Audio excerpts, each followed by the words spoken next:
이제 138번부터 보겠습니다. 아니,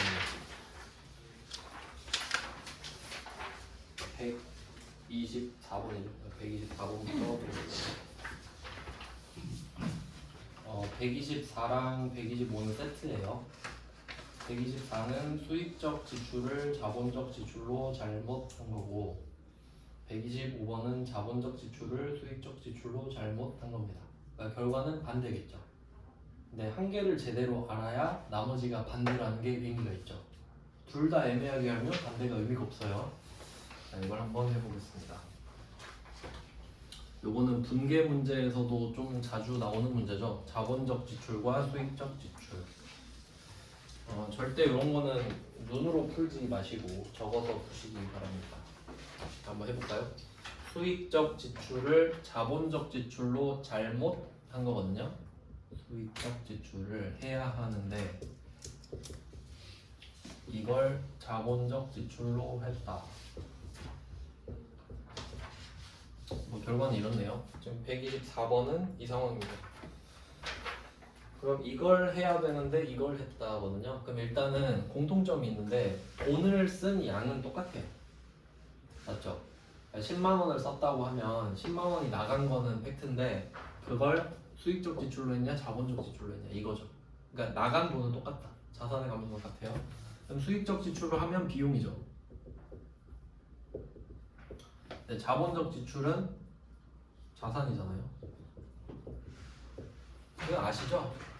이걸 몰라서 틀리는 사람은 없을 거예요. 근데 여기서 머리를 이제 써야 돼요. 집중을 해가지고. 그러면 원래 이걸 해야 되죠. 원래 이걸 해야 되죠. 이게 바른 거란 말이에요. 근데 이걸 해버렸잖아요. 그러면 비용이 늘어야 되는데 비용이 안 늘죠. 비용이 늘어야 되는데 안 늘었죠. 그럼 비용 과소. 빨리 이걸 적어야 돼. 아, 이게 해야 되는데 이렇게 했으니까 비용이 적게 되겠다. 비용으로 잡아야 되는데 비용을 안 잡았으니까. 맞죠? 얼른 적어야지. 이거 보고 비용이 해야 되는데 안 했네. 그 다음에 자산은 하면 안 되는데 했죠. 그럼 자산 과대. 맞아요? 하면 안 되는데 했잖아요. 하면 안 되는데. 그럼 비용은 적어져 버렸고 자산은 많아져 버렸네. 자, 이 두 개는 일단 바로 직관적으로 추리를 할 수 있고요. 그 다음 여기서 하나 더 볼 수 있죠. 당기순이익은 커진다. 비용이 작아졌으니까. 당기순이익 이거 같이 나오거든요 보통. 왜냐면 사지선다니까 눈에 보이는 게 두 개밖에 없잖아요. 그러니까 요것만 내면 심심하지. 한 개 더 내준단 말이죠. 응용력 없는 사람을 위해서. 왜 갑자기 이익이 나오지? 뭐 이러고 있겠죠. 그럼 답을 찾아볼게요. 당기순이익이 과대 계상된다. 바로 딱 떡밥 던지죠. 그럼 1번에서 계속 생각하는 사람이 있다고요. 하지만 그게 중요한 게 아니라, 그러니까 얘는 어떻게 적어야 됩니까? 비용이 과소되니까 거기에서 화살표를 당기순이익이 과대 계상된다 이렇게 써야 맞지. 안 보이게 해놨잖아요 지금. 그래서 일단 124번 1번은 맞는 거고요. 그 다음에 2번 현금 유출액은 당연히 똑같죠. 똑같은 돈 쓰니까. 그 다음에 3번 자산이 과된다. 과대 맞죠? 그러면 4번 자본은 또 안 나오는데 왜 이러면 안 되죠? 자산이 늘었잖아요 지금. 한번 생각을 해볼게요. 자산이 늘면요 반드시 부채나 자본이 같이 늘어요. 맞지? 그럼 지금 부채가 느나요? 그럴 리가 없잖아. 지금 돈 빌린 것도 아닌데. 그럼 자본이 늘겠죠. 그러니까 자산과 자본은 방향이 같지 않습니까 일반적으로. 그러니까 부채가 나올 일이 없잖아요 지금. 그러니까 지금 자본은 곧 자산이고 자산이 곧 자본이지. 부채가 없으니까. 이해되셨죠? 딱 이렇게 낸다고요. 이렇게 내도 이제 손님 많거든요. 이렇게 내도. 125번은 똑같이 풀면 되죠. 요거는 시간 관계 계산은 넘어가겠습니다. 따로 풀어보세요. 아웃풋은 여러분이 한번 해보셔야 돼요. 이거 끝내려고 하니까 빡빡할 것 같아요. 시간이 24페이지입니다.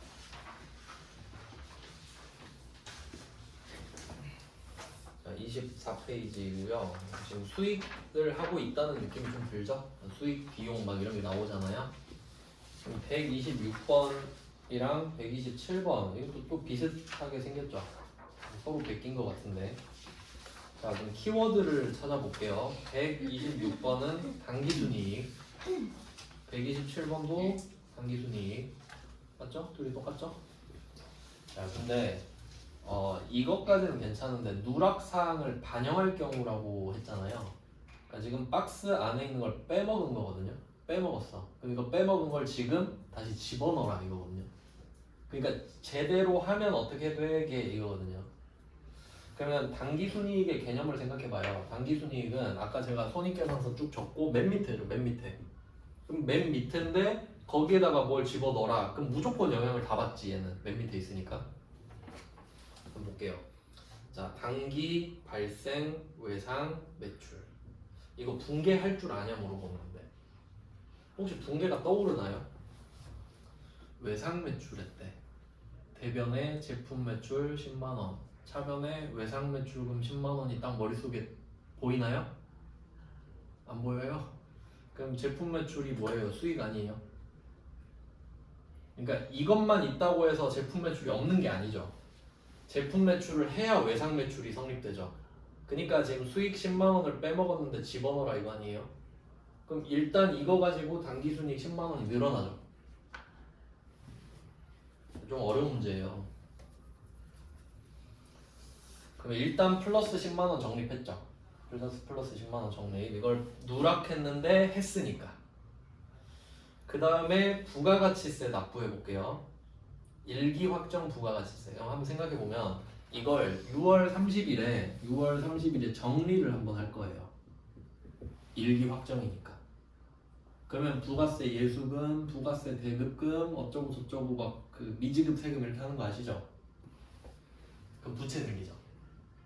자, 그리고 이걸 납부한 거야. 납부를 해요. 혹시 수익이나 비용 있나요? 없죠. 없잖아. 정리할 때 차변에 부예, 대변에 부대. 보통 얘가 크니까 미지급 세금 이렇게 나오죠. 그리고 납부할 때 미지급 세금, 뭐 보통 예금 이렇게 할 거 아니에요. 수익 비용 있어요? 없죠. 그럼 여기 영향 미쳐요? 고치긴 해도 수익 비용에 영향을 안 미치잖아요. 그러니까 답은 10만원 증가로 끝나죠. 그러니까 굉장히 고급 문제입니다 이거는.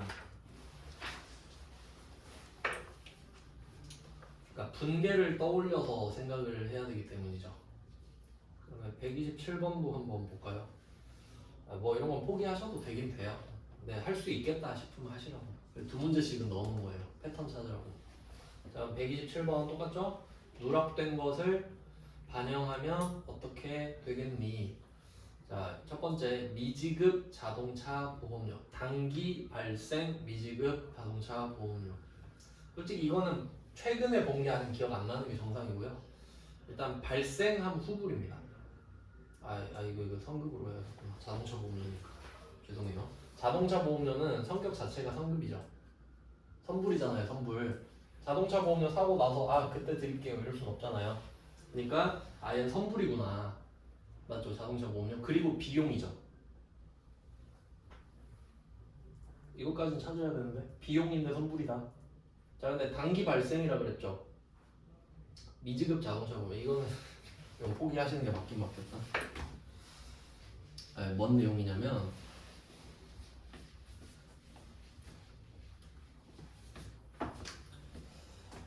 단기 발생 미지급 자동차 보험료. 이게 근데 말이 되나? 문제가 조금 이상한 것 같은데. 일단 자동차 보험료는 선급이고요. 근데 단기 발생 미지급이 나와버리면 안 되는데 이거는 돈을 이미 냈기 때문에 차기라고 해야 맞을 것 같아요. 답을 한번 볼게요. 이거는 제가 몰라서가 아니라 문제가 진짜 이상해서 그래요. 그러니까 여러분이 보험료를 오래 냈으면은 미지급이 말이 안 되는데 잠깐만요.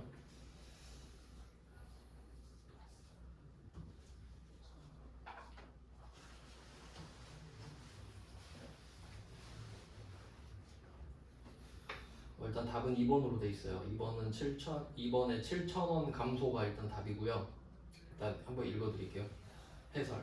단기 발생한 미지급 자동차 보험료를 비용으로 계상하면 끝이네요. 비용으로 계상하면. 단기 발생? 조금 아쉽네요, 완성도가. 그 뭔 말이냐면 보험료를 처음에 납부할 때 3급이니까 120으로 할게요, 계산하기 쉽게. 3월 1일로 해보겠습니다. 3월 1일에 보험료를 냈어요. 120만 원을. 보통 예금 120만 원. 근데 회계를 이제 정상적으로 배운 사람은 이걸 선급 비용으로 처리한단 말이에요. 선급 비용. 보험료로 처리하지 않습니다. 왜냐면 수익과 비용은 진짜 그 기간에 대응을 하기 때문에 선급 비용으로 처리를 해요. 얘는 자산이거든요. 이렇게 된 거예요. 그 다음에 12월 31일에 그러면 실제로 10개월 지났잖아요. 그쵸? 앞에 2달 빼고 10개월 지났죠? 그럼 이때 실제로 10개월치 보험료는 쓴 거 맞죠? 그러니까 이때 선급 비용을 빼서 100만 원을 빼서 이걸 보험료로 잡아라 이거거든요. 이 내용이에요. 그러니까 지금 이거 말하는 거거든, 이거. 근데 이게 미지급이 말이 돼요? 보험료를 미지급할 수 있나? 냈잖아요 이미. 그거 이상하다고 하는 거예요. 그거 이상하다고. 그러니까 단기 발생 자동차 보험료라고 하면 되거든요, 그냥. 맞죠? 그럼 그냥 보험료 7,000원이구나 하면 되잖아. 그러니까 이게 그냥 보험료 7,000원을 인식한 거라 보시면 돼요. 상급 비용 빼고. 말을 좀 보험료에 좀 아쉽죠? 그 다음에 두 번째, 외상매출금 보통예금 수령. 자, 요거는 아까 126번의 첫 번째 거 외상매출의 후속 조치죠. 외상매출을 하면 수익이 생기잖아요. 근데 그걸 돈으로 받을 땐 수익 안 생기죠. 자산을 자산으로 바꾸는 거니까. 그러니까 얘는 이제 아무 차이가 없지. 그러니까 이거 굉장히 고급 문제 맞죠? 그래서 이번에는 보험료만 7,000원을 인식하기 때문에 단기순이익이 7,000원 줄어들겠죠. 비용이 7,000원 증가했으니까. 요거는 좀 추천하기가 좀 그렇지만 구조를 좀 이해하는 데 도움이 되겠죠. 그 다음에 128번부터는 좀 말 문제라서 오히려 편할 수도 있습니다. 그냥 외우면 끝이기 때문에 시험 보기 전에 딱 한 번 더 보고 가시면 좋은 주제거든요. 일단 128번은 질적 특성. 이게 가끔 나오는데 그냥 진짜 시험 보기 전에 한번 보고 가세요. 그리고 딱 바로 이 문제 찾고 없으면 까먹고 있으면 푸시고 이 정도가 좋을 것 같아요. 솔직히 저는 좀 이제 와닿는데 여러분 안 와닿을 것 같아서. 질적 특성이거든요. 질적 특성. 그러니까 퀄리티 말하는 거죠. 자, 일단 제가 상위 그룹을 지정해 드릴게요. 상위 그룹. 2개 있거든요. 1번의 목적 적합성. 상위 그룹이 뭐 네모를 치든지 그러니까 상위입니다. 상위. 그다음에 2번의 신뢰성. 그러니까 얘 둘이 투톱이에요. 그러니까 회계는 목적 적합해야 되고 신뢰가 있어야 된다 이거예요. 일단 2개 잡았죠, 2개. 그리고 하위 그룹. 얘네들 뭐 밑줄을 치든지 동그라미 치든지 여러분 방식대로 하세요. 저는 박스 치고 밑줄 치고 할 것 같은데 목적 적합성은 상위 그룹이죠. 그 뒤에 예측 가치, 피드백 가치, 적시성. 하위 그룹. 그러니까 이건 그냥 지식형 문제죠. 외운 사람은 푼다. 근데 굳이 한번 예를 들어드리면 목적 적합하다라는 느낌, 이거 되게 좋은 말이잖아요. 목적이 적합하다. 약간 좀 시기적절하다 이런 느낌이 있거든요. 그러니까 예를 들어서 여러분이 삼성전자 주식을 사고 싶어요. 삼성전자 주식을 사고 싶어요. 그러면 그냥 사는 것보다 재무제표 한번 볼까? 이렇게 생각할 수 있죠. 그럼 여러분이 지금 재무제표를 한번 봐요. 그리고 예측할 수 있죠. 이대로라면 흐름이 괜찮은데? 사볼까? 이럴 수 있죠. 예측같이. 목적 적합하죠 지금? 삼성전자 주식 살려는데 회계 정보를 봤으니까. 자, 그리고 사고 나서 1년이 지났어요. 역시 내 판단이 옳았다 또는 망했다. 피드백같이. 예측을 하고 피드백 받을 수 있죠. 그리고 이거는 적시에 이루어져야 되죠. 지금 봐야 되잖아. 1년 뒤에 줄게 이러면 안 되잖아요. 그러니까 대충 그런 느낌이에요. 아, 그래서 예측 가능하고 피드백 가능하겠구나. 이게 적시에 이루어져야 되겠는데 약간 그냥 대충 이런 느낌. 그래야 좀 외워지니까. 그 다음에 2번 신뢰성. 요건 좀 믿음직스러워야 되죠. 신뢰성.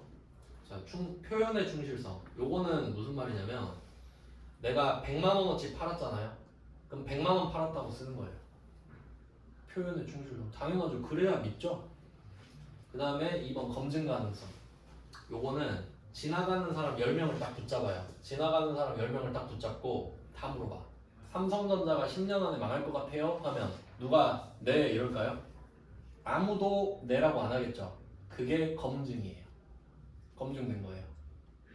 다 다른 사람한테 물어봤는데 같은 대답이 나왔죠. 그게 검증이 됐다고 하는 거예요. 대충 아시겠죠? 무슨 느낌인지? 그 다음에 중립성. 이건 사실 표현의 충실성이랑 비슷하거든요. 그러니까 내가 우리 회사 사장이면은 약간 우리 회사가 좋아 보이게 하고 싶죠. 그걸 지켜야 된다 이거야. 그러면 안 된다 이거야. 그러려면 표현을 충실히 해야 되잖아. 그러니까 사실 중립성이랑 그러니까 애매하죠 사실 다.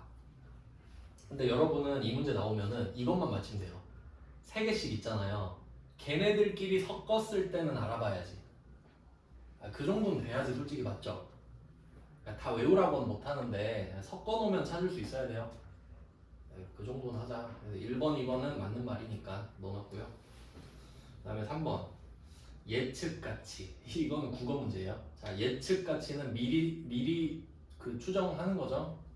정보 이용자의 당초 기대치를 확인 또는 수정해. 확인 또는 수정해. 피드백이죠. 확인하고 수정하는 건 피드백이에요. 예측하는 게 아니라 이렇게 말장난 치는 거 맞힐 수 있잖아요. 이 정도면 쉬운 편이죠. 3번 다 피드백 가치로 바꾸세요. 예측 가치는 예측할 수 있는 걸 말하겠지.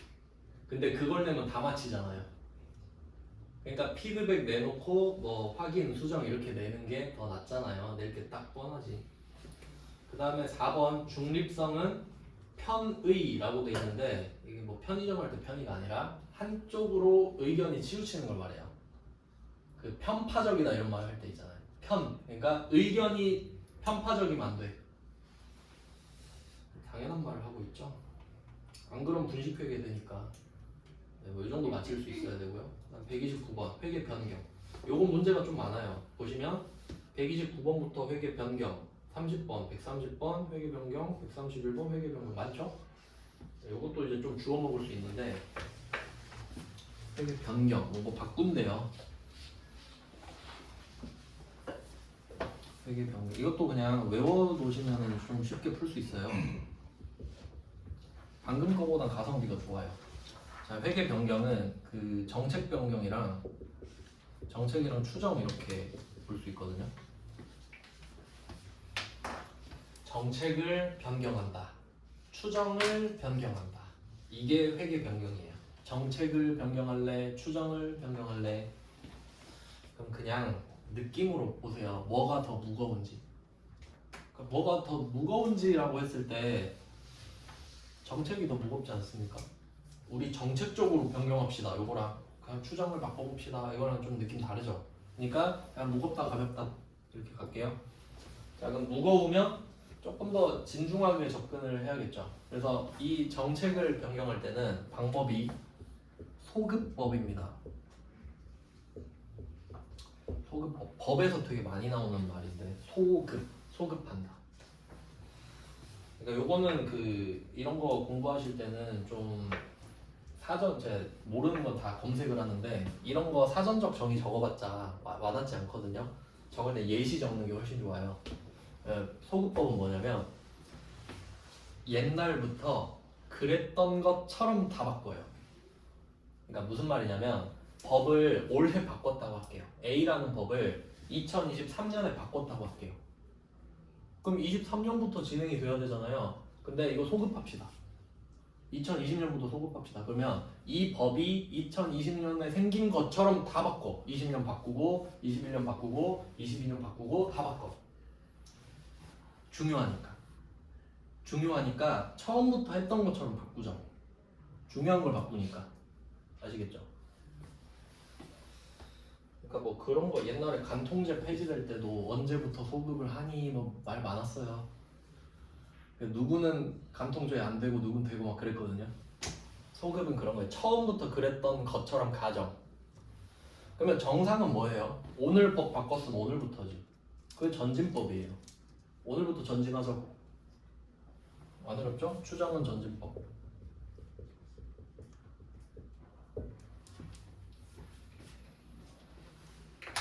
자, 뭐 대충 이렇게 가닥을 잡아요. 그리고 이제 무게를 쟀잖아요. 그러면 이거를 좀 비유를 해볼게요. 비유. 우리 배웠던 거. 아까 그 지출할 때 자본적 지출이랑 수익적 지출이 있었죠. 그러면 뭐가 자본적 지출에 가깝냐라고 하면 굳이 따지면 정책이겠죠. 굳이 따지면 얘가 자본적 지출에 가깝죠. 그리고 얘는 수익적 지출에 가깝죠. 약간 느낌이 그냥. 그러면 만약에 이런 경우도 있어요. 둘 중에 뭔지 모르겠다. 애매하다. 뭐 이럴 때. 아니면 둘 다 했다. 뭐 이럴 때. 이제 그걸 이제 생각하고 문제를 볼게요. 128번, 129번 회계 변경입니다. 자, 1번 정책 변경 소급법. 맞죠? 바로 외우면 바로 맞히는 거야. 처음부터 바꾼다. 무거우니까. 그럼 2번 누적 효과를 합리적으로 결정하기 어렵대요. 이게 뭔지 모르겠는데 이런 거지. 이건지 저건지 모르겠는데? 그럼 우리가 자산인지 비용인지 모르겠는데 하면 자산으로 해주나요? 보통 비용으로 하지. 보수적이니까. 그러면 모르겠으면 전진법 아닐까? 대충 찍는 거지 뭐.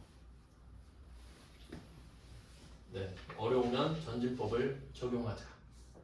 네, 그 말 하려고 밑밥 깔았잖아요. 아까. 그다음 3번. 세법 개정으로 회계 처리를 변경해야 하는 경우 정당한 회계 변경의 사유에 해당한다. 와, 이건 저도 솔직히 낚였는데 이게 답이 3번입니다. 3번이에요. 세법 개정. 근데 뭔가 좀 너무 당연한 것 같죠? 맞나? 제가 볼게요. 제 기억으로는 3번이었는데 이게 굉장히 최근 문제죠. 104회. 요새 문제들은 진짜 어려워요. 그러니까 좀 뭐랄까 기출에서 나왔다기보다는 응용에서 푸는 문제가 좀 많습니다.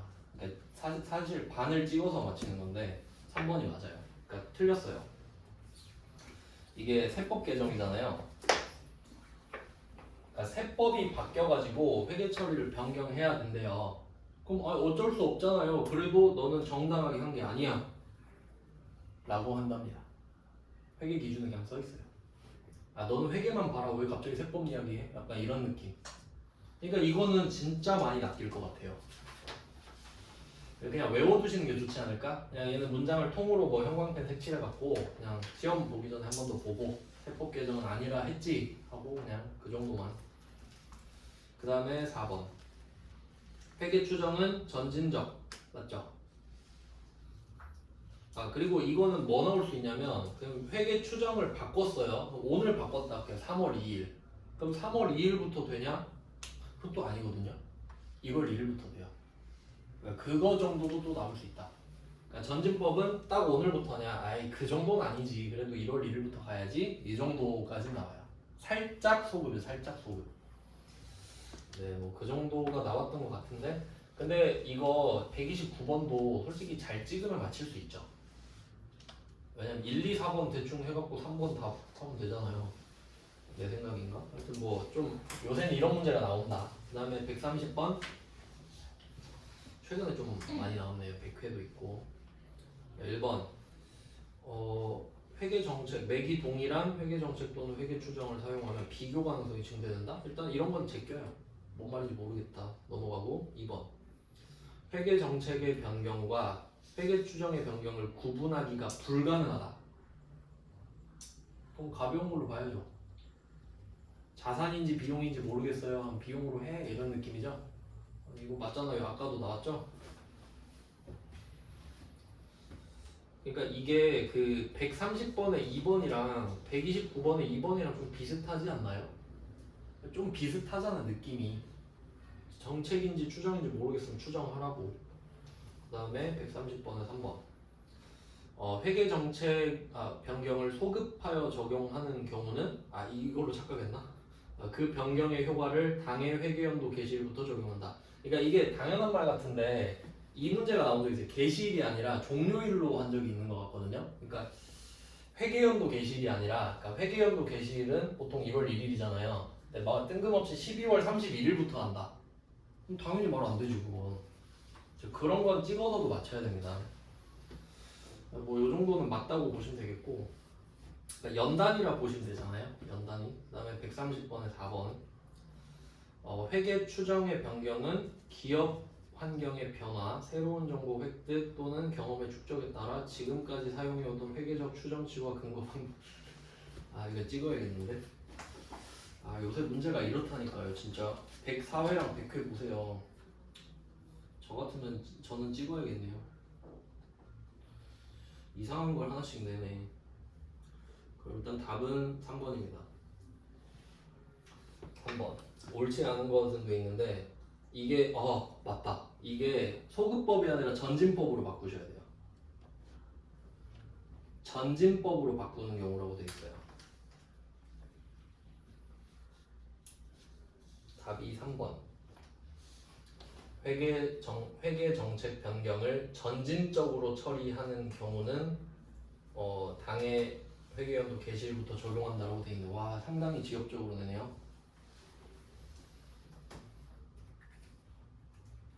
전진일 때 개시일. 그럼 아까 제가 알려드린 게 맞죠? 문제가 너무 치사하네요. 근데 이거 뭔 말인지 1번 정도는 좀 설명드릴 수 있을 것 같아요. 그러니까 매기 동일한 회계 정책 또는 회계 추정을 사용하면, 그러니까 만약에 5년이 있으면은 5년 동안 똑같은 정책 딱딱딱딱딱 하고 똑같은 추정 딱딱딱딱딱 하잖아요. 그럼 비교 가능성이 증대된다. 이 말은 그러니까 만약에 5년이 있을 때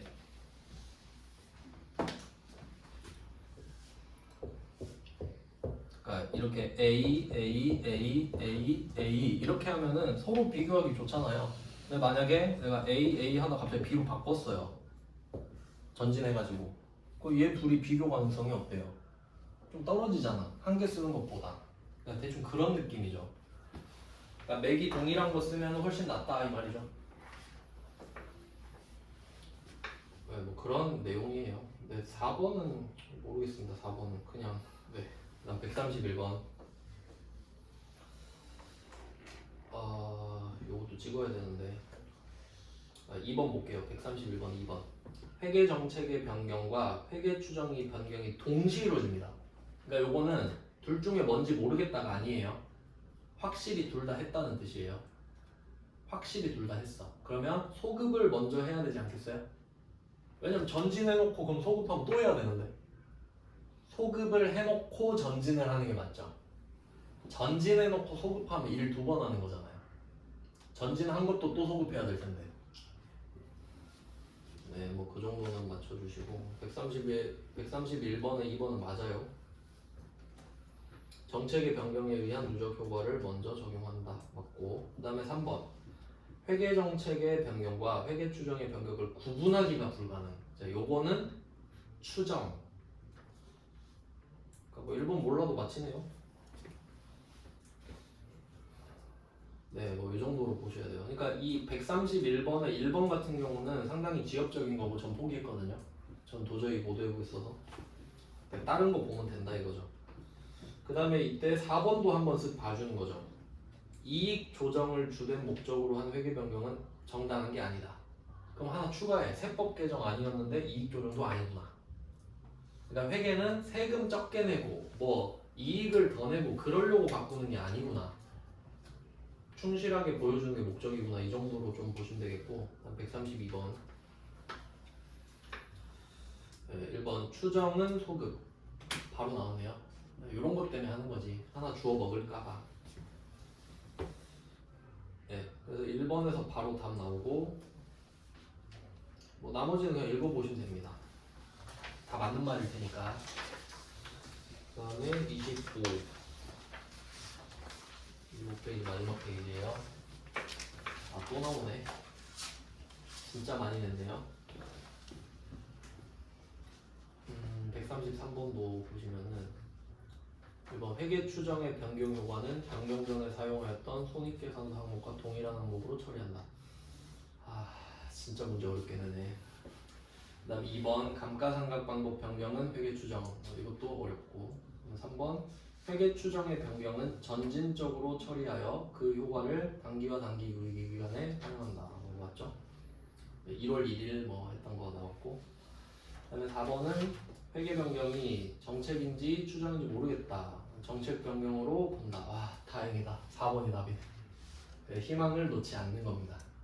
저는 1번, 2번을 솔직히 몰랐지만 4번이 다행히 답이고 출제자들도 수준 알거든요.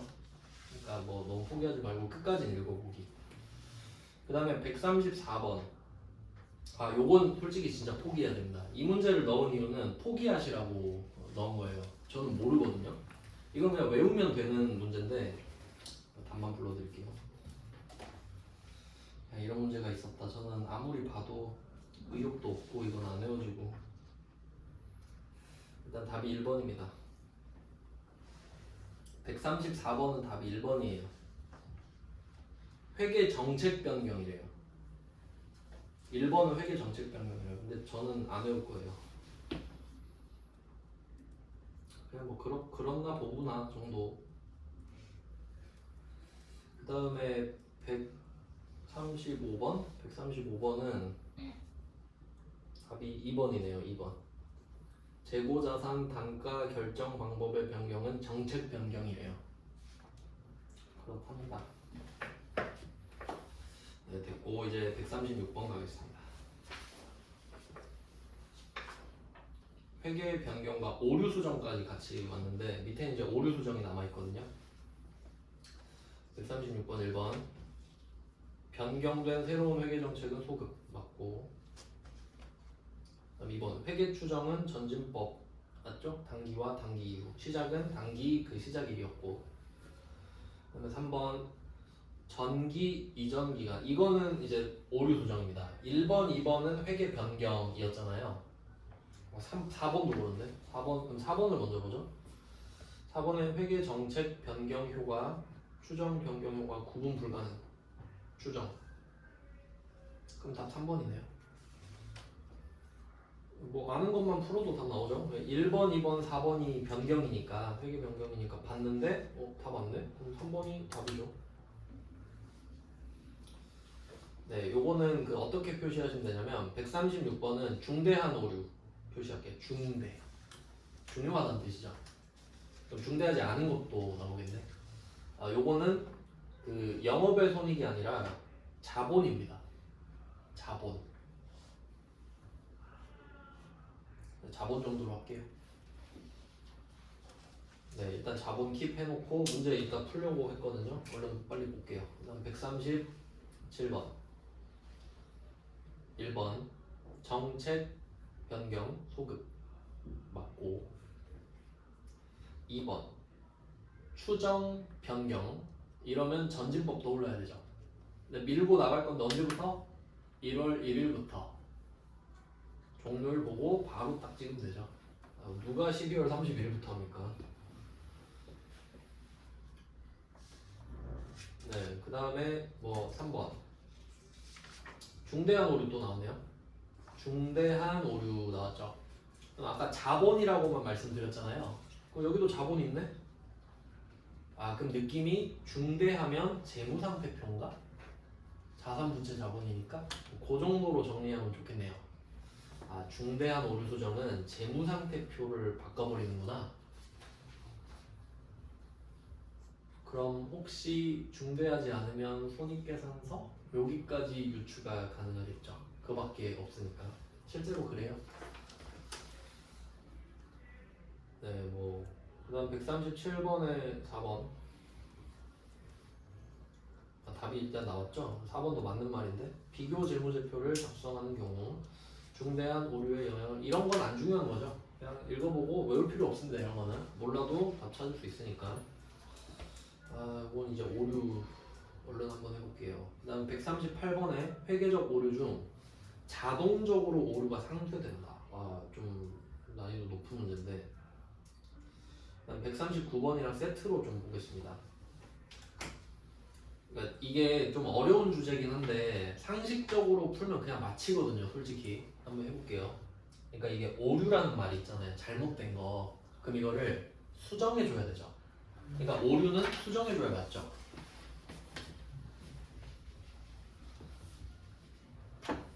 자, 오류를 수정해야 되는데 요게 중대하냐 중대하지 않냐 이 정도까지는 지금 한번 훑어봤단 말이에요.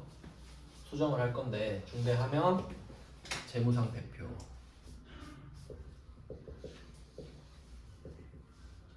네, 뭐 결과적으로는 재무상태표 맞고 중대하지 않으면 손익계산서 이 정도 흐름이에요. 아까 그 지문을 보면서 유추를 한 내용입니다. 근데 실제 공부할 때는 기본서 보시는 것보다 이렇게 기출문제로 유추해가는 게 훨씬 나아요. 그냥 대충 이 정도 느낌이 딱 나니까 그리고 해설만 더 찾아보고. 자, 근데 이 오류가 특이하게도 자동으로 상쇄되는 게 있다는 거지. 그럼 이 말은 잘못된 게 있는데 내가 아무것도 안 했거든요. 아무것도 안 했는데 지가 알아서 고치는 거야. 되게 좀 특이하죠. 자, 일단 뭐 얼개는 이렇게 잡았습니다. 오류에 대한 지금 구조를 잡았어요. 그럼 이게 자동 상쇄는 내가 건드릴 필요 없죠. 중대하냐 마냐를 따질 필요도 없지. 알아서 된다는데. 자, 그럼 138번 볼게요. 찍는 법 알려드릴게요. 찍는 법. 자, 일단은 138번에 2번에 선수수익 보이죠. 그리고 3번에 미지급 비용 보이죠. 이 두 개 세트 아닌가요? 선수수익, 선급 비용, 미지급 비용, 미수수익 이 네 개 세트예요. 그럼 둘이 일단 2번, 3번 겹치죠? 그럼 얘 둘이 동시에 답일까요? 그건 아니겠지. 그럼 쌍으로 날려요. 맞죠? 쌍으로 날리면 되지. 둘 다 똑같으니까. 그다음 1번, 4번 남았죠? 그럼 기말 재고 자산을 과소로 잡았다. 기말 재고 자산이 적다. 그럼 이거 한번 생각해 보면 기말 재고 자산 있죠? 올해 말의 재고 자산. 그게 차기 초의 재고 자산이기도 하죠. 단기 말의 재고 자산은 곧 차기 초의 재고 자산이기도 하죠. 그럼 이거 2개년도가 물리네 이 정도 생각할 수 있죠? 그 다음 그렇게 생각하고 1번을 가봐요. 감가상각비. 내가 올해에 감가상각비를 더 잡았다고 할게요. 1억을 잡아야 되는데 1억 2,500을 잡은 거예요. 감가상각비를. 그럼 2,500을 더 잡았죠? 그럼 혹시 이게 자동으로 누가 고쳐줄까요? 이걸 누가 고쳐줘? 내가 고쳐야지. 1번이에요. 그냥 상식적으로 생각하면 1번은 아무도 안 고쳐줘요. 근데 재고자산은 희망이 있지 않아요? 단기 말이 차기 초라고? 그럼 차기가 어떻게 해주지 않을까? 이런 느낌이 있잖아요. 그래서 찍어도 맞히는 방법이 이런 거고, 원리를 좀 설명을 드리면, 그러니까 이게 그 4종 세트 있죠. 4종 세트. 선급 비용, 선수 수익, 미지급 비용, 미수 수익. 4종 세트 있잖아요. 얘네들은 그 결산 회계율 결산에서 했던 건데 느낌이 어떠냐면 3월 1일에 시작한다 하면 2월 28일에 끝난다 이렇게 되죠. 그러니까 한 사이클이 2년도에 걸치죠. 2개년도에 반드시 2개년도에 거쳐요. 왜냐면 1월 1일에 시작한 사람이 없잖아. 여러분 자동차 보험 1월 1일에 내고 적금 1월 1일에 가입하고 그러지 않죠. 그러니까 반드시 2개년도가 나오죠. 그러니까 얘네들은 2개년도가 걸쳐있는 애들은 자동상세가 돼요. 그러니까 뭔 말이냐면 아까 그 자동차 보험료로 말씀드렸죠. 그럼 내가 12월 31일에 결산해야 되잖아요. 아까 그 분계 보여드렸죠. 보험료 100 잡고 상급비용 100 잡는 거 이거를 12월 31일에 해야 되잖아요. 근데 내가 이걸 안 한 거야. 그럼 안 했으면 보험료 100이 덜 잡혔잖아요. 그럼 당기순이익이 100만 원 커졌겠지. X 1년도에. 맞죠? 근데 이걸 안 하고 넘어갔단 말이에요. 근데 내가 2월 28일을 보고 맞다. 보험료 회계 처리해야 되는데 아 이때 안 했구나. 그럼 이때 120 털지 뭐. 이러겠지. 그러니까 12월 31일에 100을 턴 사람은 2월 28일에 20만 원을 털겠지. 맞아요? 근데 봤는데 아 나 깜빡했네. 100 털어야 되는데 그럼 지금 120 털겠지. 맞죠? 그럼 어쨌든 자동으로 되는 거 아니냐 이거지. 그 자동이란 뜻이에요 그게. 그러니까 힌트는 2개년도야. 2개년도. 그러면 아 얘네들은 어차피 2개년도니까 알아서 되겠구나 이런 느낌만 받으면 되지. 그 다음에 재고자산도 보여드릴게요.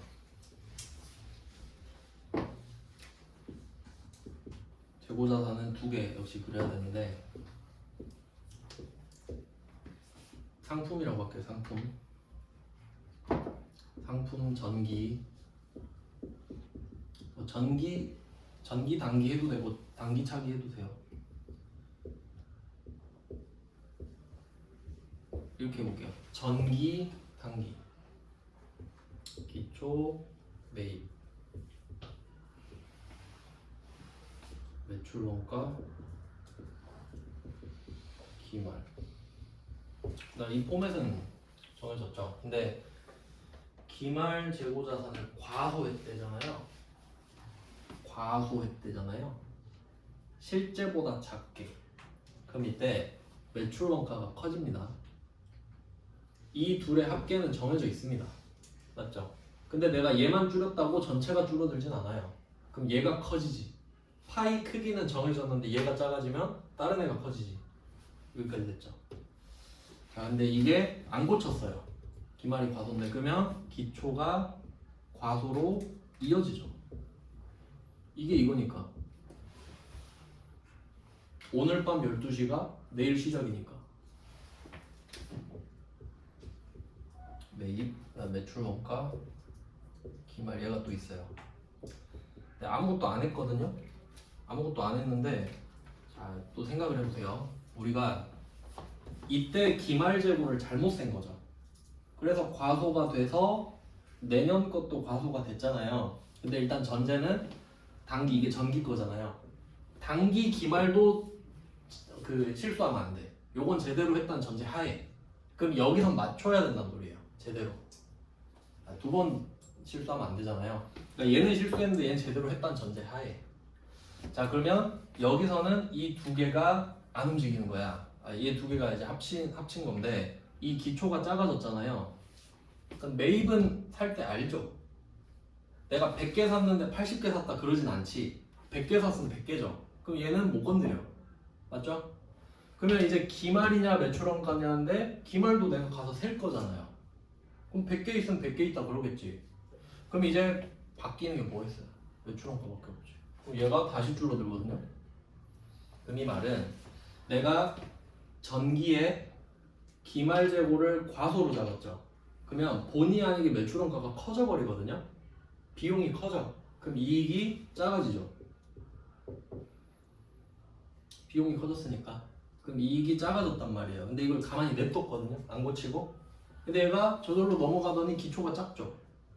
근데 매입은 똑같아. 기말도 똑같거든요. 그럼 매출원가가 저절로 작아지죠. 그럼 이때 이익이 이만큼 똑같이 커지죠. 그러니까 어차피 2개년도 통치는 똑같지 않니?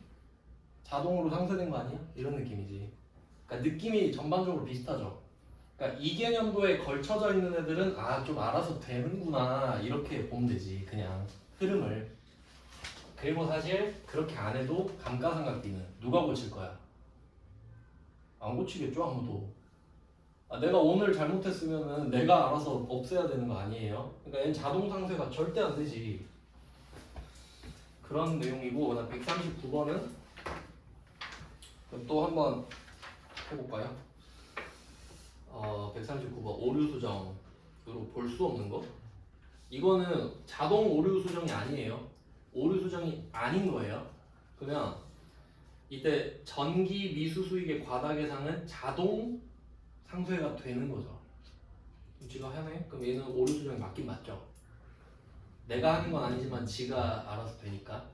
3번도 마찬가지죠. 되는 거죠.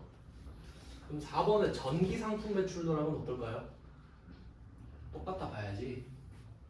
똑같다고 봐야지 뭐 그렇지 않겠습니까? 그러면 2번은 어때요? 평가 방법 누가 바꿔줄 건데 이거? 요건 딱 봐도 변경 아닙니까? 느낌이? 위에서 변경 뭐 했었잖아요. 막 135번이니 뭐 134번이니 약간 그런 느낌이죠.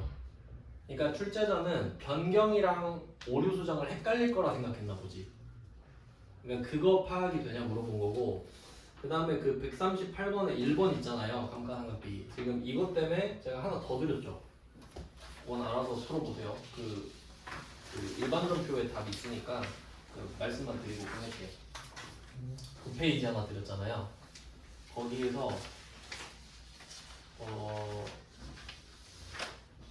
274번이네.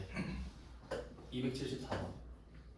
274번 보시면 5월 12일에 본사 건물에 대한 감가상각비가 전년도에 더 잡혔다 이렇게 돼 있죠. 그럼 이게 이어져야지.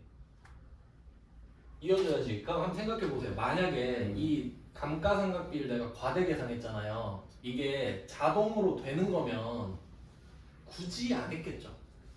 굳이 안 했겠지. 그럼 문제 안 내지 않을까? 그러니까 약간 그런 상관관계도 있다는 거지. 그러니까 얘가 자동으로 상쇄가 안 되니까 고치라고 문제를 내는구나. 이렇게 이어지면 제일 좋죠. 그러니까 이걸 고칠 줄 알아야겠는 걸. 이건 상쇄가 안 되나 보군. 그리고 중대한 오류도 나왔잖아요. 그래서 이 부분은 시간상 알려드리고 싶은데 여기까지 하겠습니다. 네, 할까? 하면 안 좋죠. 다 보고 하세요. 알려드리고 싶긴 한데 빨리 할까요? 빨리 할게요. 빨리. 괜히 찝찝할 것 같아서. 어렵진 않아요. 전기 거랑 단기 이렇게 보시면 되는데, 그러니까 전기에 잘못했어요. 그러니까 전제를 깔면 감가상각비를 2,500을 더했다고 하잖아요. 그러니까 만약에 1억을 해야 돼. 근데 1억 2,500을 한 거지. 그러면 1억은 제대로 됐죠. 그럼 1억은 냅둬. 근데 2,500이 잘못됐잖아요. 그것만 조지자 이거지. 그러니까 전 전기에 잘못된 것만 쓸게요. 그러니까 원래 1억 2,500을 했는데 감가상각비 2,500만 원 잘못된 것만 하겠다는 겁니다. 자, 그러면 어디 건물이냐니까 본사 건물이면 800번. 맞죠? 800번 본사니까. 그리고 감가상각 누계 2,500. 네, 건물. 잘못된 부분만 적었어요. 잘못된 부분만. 그리고 감가상각비는 비용이고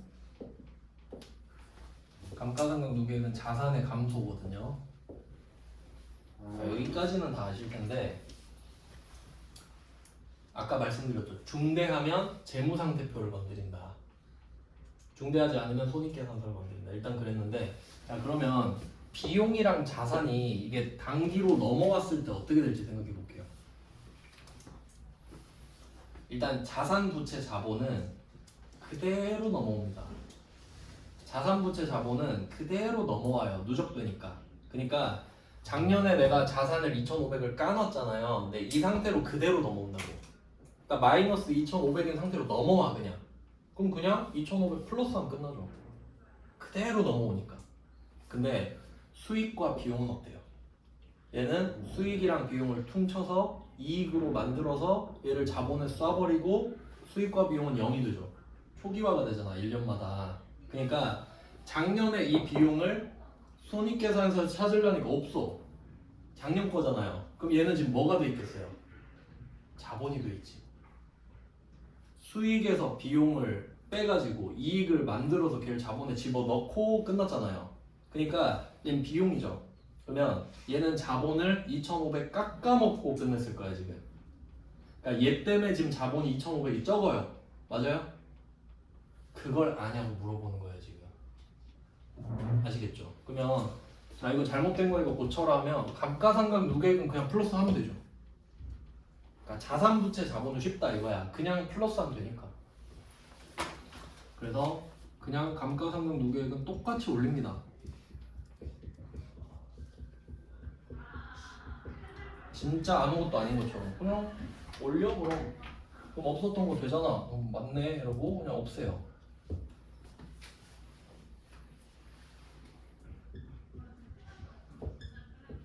자 그러면 이 오류는 해결이 됐죠. 뺐던 오류는 더해서 고쳤죠. 끝. 이건 그냥 바로 딱 끝내는 거고. 그럼 얘는 어쩔 거냐? 얘가 문제지. 그러니까 얘는 자본을 깎아먹고 있잖아요. 그러면 만약에 이게 중대하면 자본을 올려야 돼요. 중대하면 재무상태표 걷는다 했으니까. 맞아요? 근데 중대하지 않대. 아니 뭐가 그게 중요해. 그냥 올해 수익 2,500 잡으면 되잖아. 이건 안 중요한 거. 그러니까 작년에 비용을 더 잡아버렸죠. 그럼 올해 수익 더 잡으면 되는 거 아니야? 그건 좀 덜 중요한 경우. 왜냐면 지금 자본이 2,500이 깎여 있잖아요. 그럼 급한 사람은 자본을 올려버려야지. 그래야 딱 자본이 평상시처럼 되니까. 근데 안 급한 사람 있죠. 아이 냅둬 그냥 내년이면 맞춰지겠지. 이런 사람은 그냥 수익을 잡는 거예요. 어차피 비용 2,500, 수익 2,500이니까. 그러니까 얘도 결국 2년 동안 맞춰지는 거죠. 그런 내용이에요. 그러면 이제 얘는 이름이 뭐냐? 얘 전기잖아요. 전기고 오류죠. 수정하죠. 전기 오류 수정하고 있잖아요 지금. 근데 전기 오류가 비용을 더 잡은 거였죠. 그럼 얘를 상쇄시키려면 이익을 잡아줘야 돼. 맞아요? 손실을 잡아버리면 안 되잖아. 작년에 손실 잡았는데 또 손실 잡아? 그럼 마이너스 5천 돼버리죠. 그러니까 이익으로 상쇄를 시킨다. 이런 느낌이거든요. 그러니까 작년에 만약에 수익을 더 잡는 오류를 범했을 수도 있죠. 수익을 더 잡는 오류를 범했을 수 있죠. 그러면 전기 오류 수정 손실이 오겠지. 맞죠? 밸런스를 생각해야 돼요. 자, 그 다음에 이 전기 오류 수정이익을 검색하면은 두 개 있어요. 400이랑 900. 두 개 있어요. 왜? 자본, 수익 이렇게 있겠지. 자본, 수익. 근데 번호 보세요. 뭐가 수익일까? 900이겠죠. 900번이 영업의 수익, 영업의 비용이니까. 그럼 찍어서 맞출 수 있잖아요. 그럼 중대하면 400이겠지. 저게 자본이겠죠. 네, 이 정도를 아시면 좋겠다는 거지. 그래서 중대한 오류라 400. 중대해서 400. 그럼 혹시 중대하지 않다 그러면요? 900이지. 중대하지 않다 그러면 900이지. 그래서 제가 세 문제를 넣은 이유가 있어요. 한번 보세요. 274번이 중대하죠. 중대한 오류. 273번은 얘는 뭐라고 돼 있지? 아무 말 없나요? 영업외 수익으로 처리하라고 돼 있죠. 영업외 수익. 영업외 수익. 그럼 이거 900번이란 소리네. 맞죠? 그 다음에 272번. 중대한 오류가 아니다. 이렇게 돼 있죠. 그러면 272번이랑 273번은 둘 다 별로 안 중요한 것 같죠. 근데 272번은 잡이익을 쓰지 말라고 돼 있죠. 왜냐면 잡이익도 영업의 수익이거든요. 그럼 얘는 확실히 900번 전기오류 수정이익을 쓰란 소리네요. 272번은. 근데 273번은 뭐 잡이익을 쓰든 뭐 전기오류 수정이익을 쓰든 그냥 영업의 수익으로 해 이 말이죠. 그러니까 뉘앙스 때문에 세 문제 넣은 거예요. 그러니까 여러분 이거 나올 수 있긴 있거든요. 범위가 해당되니까. 좀 늦게 끝내서 죄송해요. 고생하셨습니다.